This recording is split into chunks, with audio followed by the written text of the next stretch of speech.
Almost broke my leg on the way to the theater, but hey, I at least got to see the Mario movie. I don't think I've had my finger on the pulse of a film like this in a really long time. I and everybody has been super excited to see this, and now it's finally come out and everybody seems to have gone insane. Look at these people, they're saying that this movie's offensive. It's like the modern Looney Tunes. What are you getting mad about? Critics seem to be stuck between calling the movie mid or horrible or the best movie ever.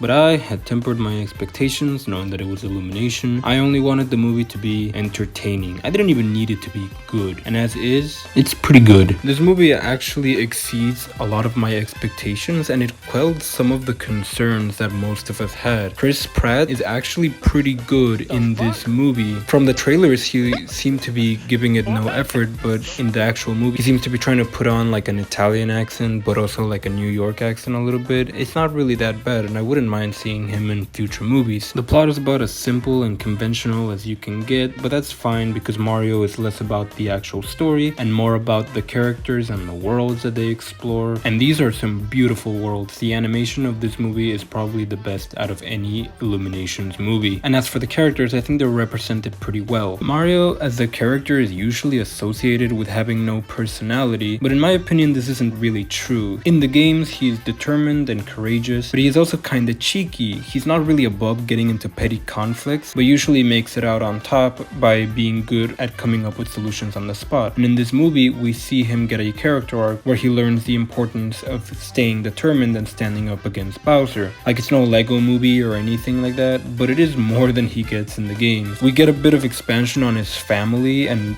there's something kind of funny about Mario having a dad that says he's disappointed in him. And in conflict, he actually gets a good rivalry with Donkey Kong. This turmoil is the oldest in the Mario franchise, so I think it's good to represent it in a playful and comedic way. And speaking of comedy, this movie is actually pretty funny by Illumination standards. Like, it's not laugh out loud funny all the time, but there are some jokes that did give me a chuckle. They really play into the strengths and weaknesses of these characters and give them some cute interactions that are funny. The joke about the princess being in another castle, the mini mushroom joke, was really well paced for fans and non-fans of the movie. And I don't know if this was on purpose, but I think it's pretty funny that the Luma of all characters was the one that was being all depressed and existential. Like, I don't know if they realized what they were doing, but if they did, then good job. But I think if I want to talk about the comedy, I'm going to finally have to talk about Bowser. Bowser is my favorite character in the Mario games. Every time I get the choice to pick him in a game, I'm always going to play as him. And in this movie,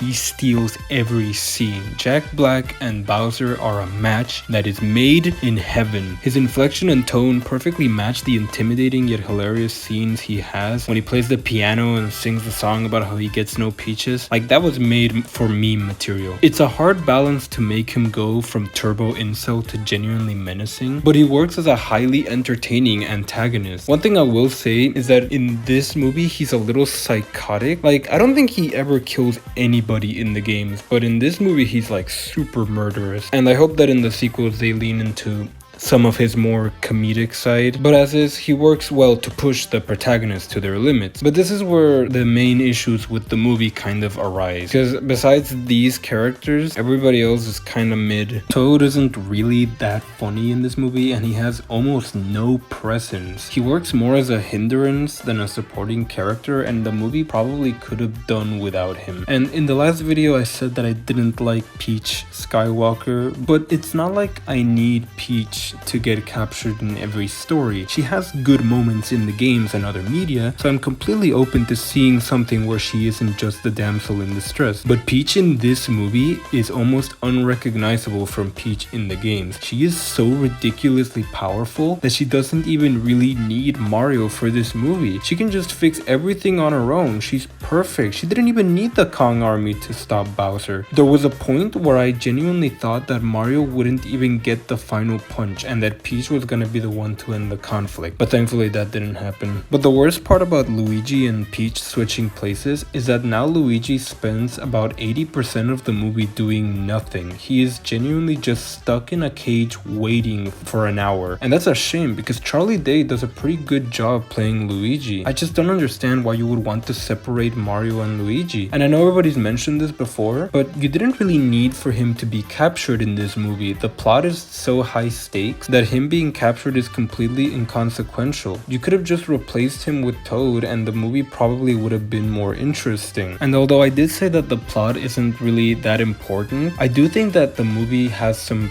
big pacing issues. Like, the movie doesn't know when to slow down. Everything goes by lightning fast and it makes the movie feel incredibly short. If this wasn't such a conventional story, I probably wouldn't be able to tell when the first, second, and third act happen. It kind of makes every moment in the movie feel weightless. And considering that this is a movie with very little filler by Illumination standards, they could have probably done with adding more filler. I mean, Mario is more about the laid back scenes, so more fan service moments would have been nice. That's not to say that the movie doesn't have enough fan service, because it is full of references to Mario and other Nintendo things, from the really obvious to some of the subtle ones in the background. Kind of like it was made for one of those 101 things you missed in the Mario movie videos. But I think that they were all pretty respectful. The score of the movie is an amalgamation of pre-existing Mario music, which at first I didn't really like, but it kind of won me over as it went along. There are some themes I didn't really think would translate well, like the Super Power Star theme, but it actually does work for a good finale music. But what I didn't like was when like the AC/DC and like Aha and Bonnie Tyler songs kind of came in. Like, they felt really weird and out of place. I don't think they should have used those. The gameplay section is a 1-to-1 from the game, and that's probably for the best. The power-ups work the same way to make the action scenes more exciting, but it does make some of them kind of repetitive after a while. The first side-scrolling sequence is fun, but after that they kind of turn into just a mess of movement, so your eyes just gloss over everything that's happening. Except the Donkey Kong fight, that one was really good. But I do think this kind of reflects the full effect of this movie. It's pretty good. I'd even dare say it's above average, and that's a lot from Illuminations. I never thought I would see the day when Illumination and DreamWorks both made better movies than both Disney and Pixar in the span of 1 year. But while I disagree when people say that this is a bad movie, I don't blame them for expecting more. This movie doesn't really explore Mario in the movie format beyond what we know in the Mario franchise, and that's probably because Nintendo is very protective of the brand. And while I think that for this movie most people are going to be satisfied, I think the next movie is going to have to go a lot harder. When the Super Mario Bros. Movie 2 comes out,